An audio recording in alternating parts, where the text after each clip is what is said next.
Okay, so now we've got our image all digitally composed and ready to go. It's time to put some paper on a gator board so we have something to paint on. I'm going to be using Kilimanjaro 300 pound today. I'm using rough because I want a little bit of tooth on my paper. Everybody has their own way of attaching their paper, stapling, stretching, wetting.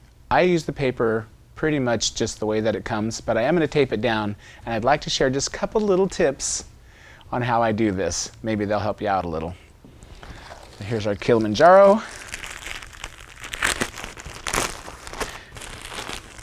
Lovely, lovely paper. Great sizing, easy to work with. It looks great. Let's go with this side. Basically, when I'm taping my paper down, I start with the long sides first, because you want your paper to lie as flat as possible. So I'm going to go about 1/4 inch border and lay that down. I always leave a little tab at the end, just makes it easier to pull up when you're ready to take it off. And here's the big tip. To get the paper to lay flat, if you tape the long side on one side and then tape the opposite side down, again with about 1/4 inch borders, attack the tape down onto the paper and then lift it up. And then I'll take my hand like this and smooth it across, laying it down nice and flat as I go. Now my paper's laying flat. Put my little tabs on the end.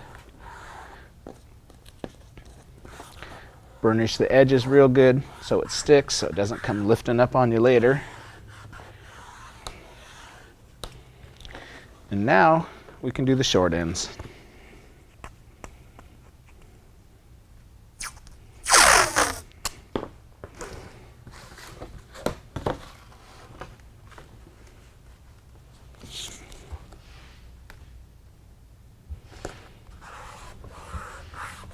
Same thing, a little tab on the end.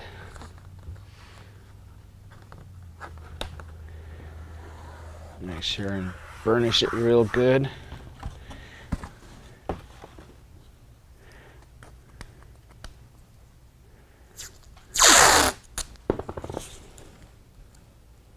About 1/4 inch borders.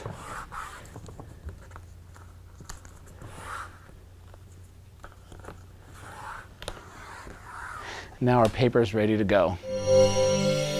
So it's time to paint the monarch butterfly. We're going to be using Brush-O for the background and to do the foliage. And for any of you that have ever painted foliage, it can be a little bit overwhelming. I'm going to show you a very easy and really fun way to make your backgrounds come alive with a minimal amount of effort. One of the things I always teach when you're doing your central image or your foreground and your background, try not to paint them separately. When we paint the foreground and background separate, you tend to get a cutout sort of effect. So it looks like somebody cut something out of paper and just glued it on top of something else. You can get halos around things, or even worse, you get outlines, which looks very unreal. So for this background, we're going to start by sprinkling some water in generously and adding the Brush-O, green Brush-O for the foliage. And we're going to let that overlap onto the main image a little bit, which if anything, will just make the wings look a little more translucent. So here we go. I'm going to be using, again, the Pseudo Squirrel. It's a synthetic mop brush. It's by Cheap Joe's, and it's a wonderful brush. And I'm going to want to put just tons and tons of water on here, and I'm basically going to dribble it like this. Now, you don't want to throw the water, because if you throw the water, you'll get a splatter kind of pattern. I really just want to dribble on lots and lots of water. Another fun way to do this is to take a squirt bottle and turn it upside down and squirt it like this, because this, again, it's just going to put big drops of water everywhere. But I'm going to start in, and I want to get just good puddles of water. This later is going to turn into our background, and I'll show you how to link this up and make it look like foliage.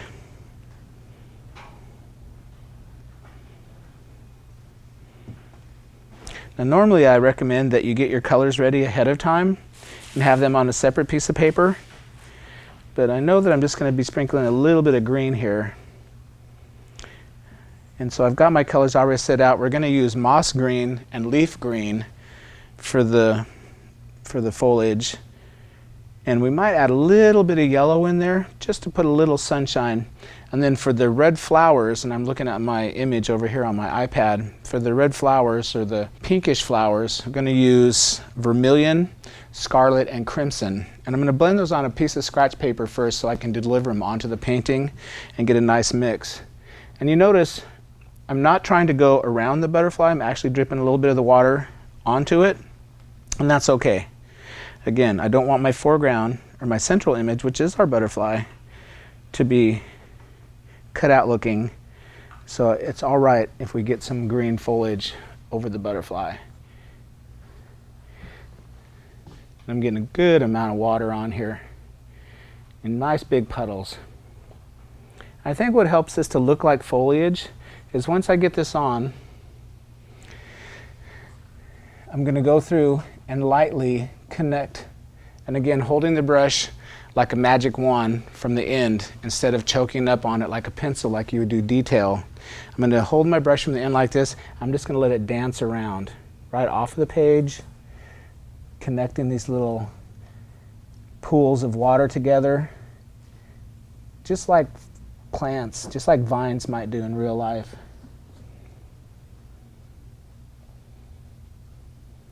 And the idea is to leave lots of white spaces. One of the most important things, I just love this. Whenever you paint trees or foliage, here's a great tip. Always leave holes for the birds to fly through. You always want to leave nice white spaces in your foliage and your trees. It lets them breathe, it lets your background, the light shine through, and it's just fun. Now down here, these are going to be red. So I'm going to add a little extra water. And again, I'm just dribbling big drops of water everywhere.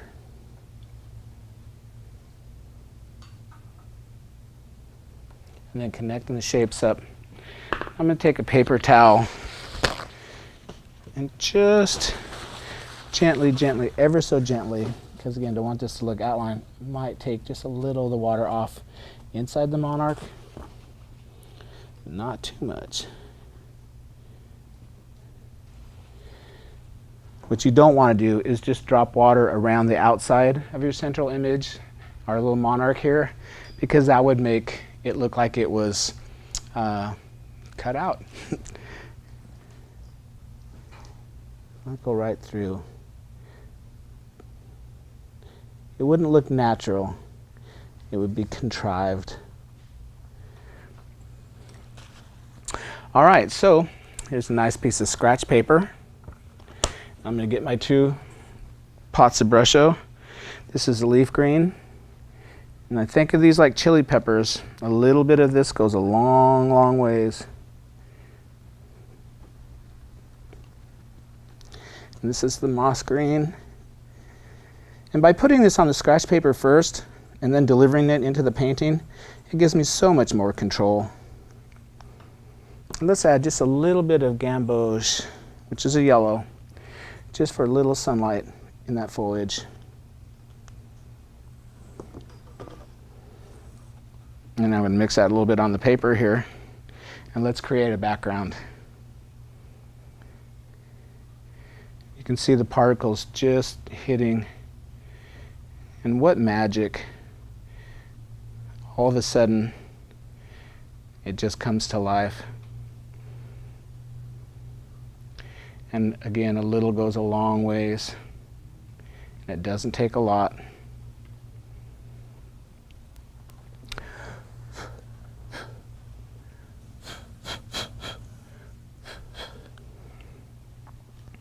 Now while this is still wet, I've got some flowers here.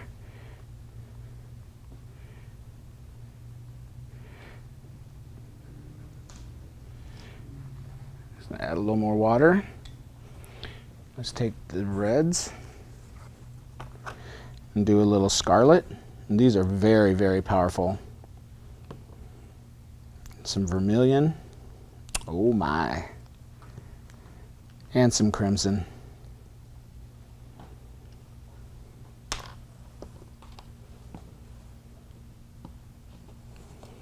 Well, let's make some pretty flowers for our friend to land in. There's a little here. There's a little here.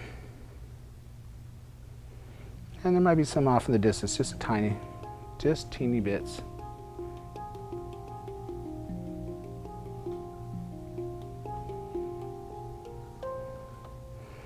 Look at that color explosion. Isn't this exciting? So now I'm gonna have to let this rest and dry for a little bit. And we can come back and we'll paint our central figure here. But this is a beautiful, very open background that's letting the light come through.